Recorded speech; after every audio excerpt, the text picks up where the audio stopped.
जय भीम साथियों, आप देख रहे हैं ग्रेट बुद्धा टीवी। मैं हूं संध्या संत। बहुत खास खबर मैं आपको बताने वाली हूं।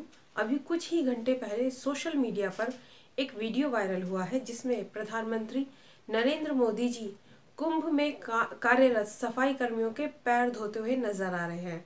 साथियों, मैं आपको बता दूं, कुंभ मेला जैसे ही शुरू हुआ था तो एक रिपोर्ट सामने आई थी कि सफाई कर्मियों का जनजीवन वहां ठीक नहीं चल रहा है।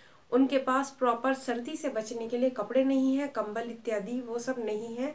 उन्हें प्रॉपर खाने की सुविधा नहीं है, प्रॉपर वेतन नहीं मिल रहा है उन्हें। पूरा जितना वो काम कर रहे हैं उसके उसका आधा भी वेतन उनको नहीं दिया जा रहा था। और जहाँ वो रह रहे हैं वहां पर भी सुविधाएं नहीं थी, साफ सफाई नहीं थी। वो बदतर जीवन जी रहे हैं कुंभ मेले में जो सफाई कर्मी काम कर रहे हैं। और जो उनकी आवाज उठाने वाले पत्रकार समाज सेवी थे अंशु मालवीय जी, उनको 7 फरवरी 2019 को उत्तर प्रदेश की भाजपा सरकार ने अरेस्ट कर लिया था और उनको बंद करा दिया था। उनके खिलाफ कार्रवाई की गई थी। मेरा मानना यह है कि अगर नरेंद्र मोदी जी सफाई कर्मियों के लिए और दलितों के लिए कुछ सोचना ही चाहते हैं तो बेहतर होगा उनके पैर धोने की बजाय उनको उनके हक अधिकार दे दे। अभी 2 दिन पहले 10 लाख से भी ज्यादा आदिवासियों को उनकी जमीन से बेदखल करने का सुप्रीम कोर्ट का मनुवादी फैसला आया है। अगर प्रधानमंत्री नरेंद्र मोदी जी कुछ करना ही चाहते हैं तो उस फैसले के लिए कुछ करें। केंद्र सरकार के वकील को उस अधिनियम को मजबूती प्रदान करने के लिए अपने वकील को सुप्रीम कोर्ट में भेजना चाहिए था, लेकिन ये तो उनसे हो नहीं हो पाया। और सीधे सीधे आप ये सब एक प्लान है, प्रोपेगेंडा है हमारे लोगों को समझने के लिए। SC/ST एक्ट को खत्म किया जाता है, सुप्रीम कोर्ट की तरफ से आदेश आता है। 13 पॉइंट रोस्टर लागू किया जाता है, सुप्रीम कोर्ट की तरफ से रजामंदी आती है। और अब 11 लाख के करीब जो लिखित तौर पे आंकड़े हैं, फिलहाल 11 लाख के करीब है, लेकिन अभी जो प्रॉपर आंकड़े खुलेंगे उनकी संख्या 10 लाख से अधिक नहीं बल्कि 20 लाख के करीब है। यानी 20 लाख के करीब आदिवासी अपनी जमीनों से बेदखल हो जाएंगे। सबसे पहला प्रहार इन्होंने हमारे उस मजबूत ढांचे पर किया, SC/ST एक्ट पर किया। अगर 2 अप्रैल का भारत बंद नहीं होता तो SC/ST एक्ट दोबारा से रिवर्स नहीं हो पाता। फिर दूसरा प्रहार जो किया वो शिक्षा पर किया, रोजगार पर किया। दूसरा प्रहार जो चल रहा है शिक्षा पर चल रहा है। जो सरकारी स्कूल है उनमें किस प्रकार की सुविधाएं दी जा रही हैं ये आपको पता है। और सरकारी स्कूल में आप जानते हैं पूरी तरह से कि किस समाज के बच्चे जाते हैं। उनमें कोई सवर्ण जाति के बहुत कम, इक्का दुक्का बच्चा चला गया तो ठीक है, नहीं तो ज्यादातर सरकारी स्कूल जो चल रहे हैं वो SC/ST, OBC और माइनॉरिटी के बच्चों से चल रहे हैं। हमारे ही बहुजन समाज के बच्चे उसमें पढ़ने जाते हैं। तो शिक्षा किस समाज की बदतर हो रही है ये आपको समझने की जरूरत है। और सबसे बड़ा जो इन्होंने प्रहार किया है वो बहुजन समाज की रीढ़ की हड्डी मानी उसको उन्होंने, जो 13 पॉइंट रोस्टर लागू किया है। आपके बच्चे पढ़ नहीं पाएंगे, अगर बाई चांस कोई गलती से पढ़ भी गया तो वो नौकरी नहीं कर पाएगा। और प्राइवेट सेक्टर में, क्योंकि आप SC/ST OBC माइनॉरिटी से बिलोंग करते हैं, इसीलिए आपके साथ शोषण ज्यादा किया जाता है, काम आप ज्यादा करते हैं। और कहीं कहीं पर भी आपको ये सुनने को मिल जाता है, आप SC हो, आप ST हो, आप OBC हो, माइनॉरिटी हो। अगर ये इस वक्त भी हमारे लोग नहीं एकजुट होते हैं तो ये हमारे लोगों की सबसे बड़ी बेवकूफ़ी होगी। क्योंकि जिस तरह के प्रोपेगेंडा फैलाए जा रहे हैं, आप अपने मूलभूत आवश्यकताओं के लिए आवाज न उठाए, आपको मुद्दों से भटकाया जा रहा है। जिस तरह से 11 लाख से ज्यादा लोगों को जमीनों से बेदखल किया गया और किसी टीवी मीडिया ने इसके ऊपर एक रिपोर्ट बनाने की जरूरत नहीं समझी, सिवाय सोशल मीडिया और इक्का दुक्का टीवी मीडिया के चैनल पे ये खबरें दिखाई गई। कोई टीवी मीडिया नहीं दिखा रहा है। वो लड़ रहे हैं कि हम पाकिस्तान को टमाटर नहीं देंगे तो हम क्रांति करेंगे। ये उनकी क्रांति मतलब 44 जवानों की मौत की जो लड़ाई है वो टमाटरों से लड़ी जाएगी। और एक और चीज, जो सर्जिकल स्ट्राइक, पानी की जो सर्जिकल स्ट्राइक का जो प्रोपेगेंडा टीवी मीडिया पर फैलाया जा रहा था, उसके बारे में मैं आपको एक खास बात बता दूं। उसका जो पानी की जो सर्जिकल स्ट्राइक के बारे में प्रोपेगेंडा है, उसका पुलवामा अटैक से कोई लेना देना नहीं है। वो परियोजना पहले से ही चली जा रही थी। पठानकोट में शाहपुर कांडी डैम बनाने की योजना चल रही थी। साथियों, मैं आपको बता दूं कि 1960 में ना समझौता हुआ था, जिसमें सिंधु नदी के सहायक जो नदियां थी उनको दो भागों में बांट दिया था, पूर्वी नदियां और पश्चिमी नदियां, जिसमें पश्चिमी नदियों का पानी पाकिस्तान के लिए जाना था।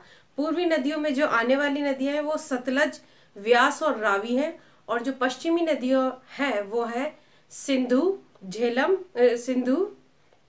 झेलम और चेनाब। ये तीन नदियां पश्चिमी नदियां हैं जिनका पानी पाकिस्तान की तरफ जाएगा। अब मैं आपको एक और चीज बता दूं, पाकिस्तान एक लिमिट है कि इतना पानी पाकिस्तान को जाना है, इतने परसेंट पानी पाकिस्तान को जाना और इतने परसेंट इंडिया में रहना है। लेकिन कुछ असुविधाओं की वजह से इंडिया अपने हिस्से का पानी खुद ही इस्तेमाल नहीं कर पा रहे, और वो पाकिस्तान में जा रहा था एक्स्ट्रा पानी, जिसमें पाकिस्तान की गलती नहीं थी। हम और कमियां क्या है, धन की कमी की वजह से भारत अपना पानी इस्तेमाल नहीं किया जा रहा। धन की कमी और रुचि की कमी और कुछ कमियां हैं जिनकी वजह से भारत अपना ही पानी इस्तेमाल नहीं कर पा रहा था, और उसका बेनिफिट सीधा पाकिस्तान को मिल रहा था। वो एक्स्ट्रा पानी का उपभोग कर रहा था। धन की कमी, हम 3,000 करोड़ का स्टैचू बनाने में इंटरेस्टेड है, लेकिन जो हमारी मूलभूत आवश्यकता है हम उसमें पैसा नहीं खर्च कर सकते हैं। हमें रफाल के लिए पैसा चाहिए, हम उसमें घोटाला कर सकते हैं, लेकिन मूलभूत आवश्यकताओं के लिए हम रुचि नहीं रखते हैं। तो ये डैम बनने की जो योजना थी ये पहले से ही चल रही थी, और इस डैम को बनने की शुरुआत हो गई थी। इस डैम को बनने की वजह से पानी थोड़े दिन रोका जाएगा, और फिर लिमिटेड जो वही समझौता है उसी के अकॉर्डिंग पाकिस्तान को पानी दिया जाएगा। ये है पूरी कहानी। लेकिन इसके ऊपर टीवी मीडिया ने जिस प्रकार से प्रोपेगेंडा फैलाया है, पानी का सर्जिकल स्ट्राइक, पाकिस्तान प्यासा मर जाएगा, आप समझिए कि मुद्दे से किस तरह से भटकाया जाता है। एक अटैक और आप सारी बातें भूल जाते हैं, आप शांत हो जाते हैं, आप देश की शांति के लिए शांत हो जाते हैं कि इस वक्त हमें किसी भी प्रकार के मुद्दे की बात नहीं करनी है। हम शहीदों को नमन करते हैं, मैं भी नमन करती हूँ, लेकिन जिनके साथ हम खड़े होने की बात करते हैं वो डिस्कवरी चैनल के लिए फिल्म की शूटिंग कर रहे होते हैं। उनकी एक भी रैलियां नहीं छूटती हैं, और हम अपने मुद्दे भी नहीं उठा सकते हैं। अगर हम अपने मुद्दे उठाते हैं, अगर हम ऐसे माहौल में हम बात करते हैं 13 पॉइंट रोस्टर की, तो हम एंटी नेशनल हैं। अगर हम बात करते हैं आदिवासियों की जमीन की, तो हम एंटी नेशनल हैं। और अगर हम बात करते हैं अपने हक अधिकारों की, तो हम एंटी नेशनल हैं। लेकिन जो लगातार इस शोक के माहौल में लगातार अपनी राजनीति खेल रहे, 2 दिन नहीं हुए थे इस अटैक को हुए, और भाजपा का प्रोपेगेंडा शुरू हो गया था। अगर एक वोट को देने से सर्जिकल स्ट्राइक होती है तो मेरा वोट भाजपा को है। लेकिन एक बार ये नहीं सोचा, जो भी लोग इस मैसेज से इंस्पायर्ड हो रहे हैं और अपने दिमाग में एक नई भूमिका बना रहे हैं, उन लोगों को ये सोचने की ज़रूरत है कि वहाँ पर इतनी सुरक्षा होने के बावजूद, 2 दिन पहले इंफॉर्मेशन मिलने के बावजूद अटैक क्यों हुआ। ये सीधी सादी सोचने की बात है। जब पहले से ही सूचनाएं मिल गई थी तो अटैक होने की गुंजाइश क्यों हुई।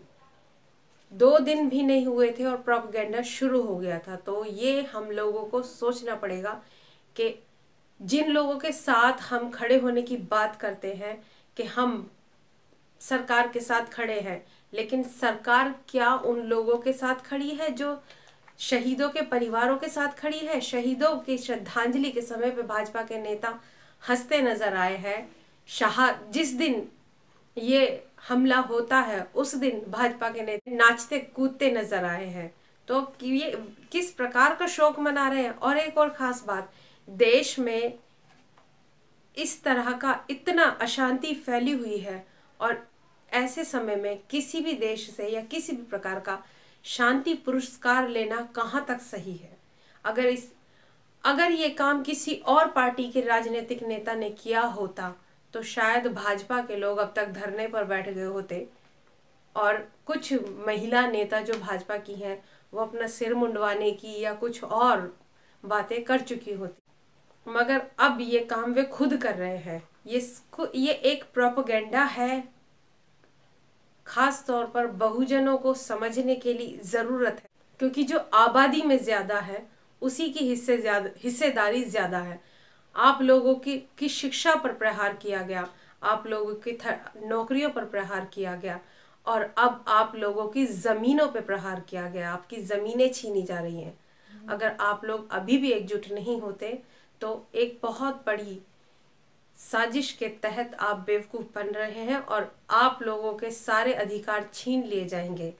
तो इसीलिए पूरे बहुजन समाज से यही अपील है, शांति बनाए रखने के साथ अपने दिमाग से काम लें, किसी भी तरह के प्रोपेगेंडा में ना फंसे और अपनी विचारधारा बने। बाबा साहब को पढ़े, बाबा साहब की विचारधारा पढ़े। बाबा साहब ने यूं ही नहीं कह दिया था कि शिक्षित बनो, संगठित बनो, संघर्ष करो, क्योंकि संघर्ष उन्होंने लगातार संघर्ष करने के लिए इसीलिए कहा था कि आप कितने भी शिक्षित हो जाओ, कितने भी आप जो है सक्षम हो जाए, लेकिन जो मनुवादी समाज है, जो मनुवादी लोग हैं, वो आपको हमेशा पीछे धकेलने की कोशिश करेंगे। उस चीज से उभरने के लिए आपको लगातार निरंतर संघर्ष करना पड़ेगा। कुछ लोग अभी कुछ साल पहले, 4 साल पहले, कुछ लोग बिल्कुल ये सोच चुके थे कि अब हम सेफ हैं, सिक्योर हैं, हम जातिवाद कहीं नहीं है। लेकिन मैं एक धन्यवाद भी देना चाहूंगी भाजपा को कि वो जब भाजपा आई है और हालांकि हमारे लोगों का बहुत नुकसान हुआ है, लेकिन फिर भी एकजुटता, जिस तरह से आंदोलन तेजी से बढ़ा है, मान्यवर साहब के बाद आंदोलन ने अब आकर एक गति पकड़ी है। तो इसके लिए भाजपा का कहीं ना कहीं शुक्रिया करना जरूरी है। वो आई है, उसने अपना मनुवादी चेहरा सामने दिखाया है, तो लोग एकजुट हुए हैं। एकजुट होना जरूरी है, मगर अपनी बुद्धिमत्ता भी दिखानी जरूरी है। 2019 का इलेक्शन पास आ रहा है और इस इलेक्शन से पहले नए नए बदलाव होंगे। आए दिन रोजाना कुछ ना कुछ नया होगा और हो भी रहा है। आपको स्थिरता बनाए रखनी है और बहुजन समाज को एकजुट रहना है और बहुजन प्रधानमंत्री बनाने की पूरी कोशिश करनी है। कोशिश नहीं करनी है, बनाना है। फिर हाजिर होंगी किसी नए संदेश के साथ, नए मैसेज के साथ। तब तक ग्रेट बुद्धा टीवी पर बने रहिए। वीडियो पसंद आए तो लाइक कीजिए, शेयर कीजिए, कमेंट कीजिए। अगर किसी भी बात से शिकायत है, आप कुछ नया इम्प्रूवमेंट चाहते हैं ग्रेट बुद्धा टीवी में, तो आप कमेंट कर सकते हैं, कमेंट बॉक्स में लिख सकते हैं। बने रहिए ग्रेट बुद्धा टीवी पर। जय भीम, नमो बुद्धाय, जय संविधान।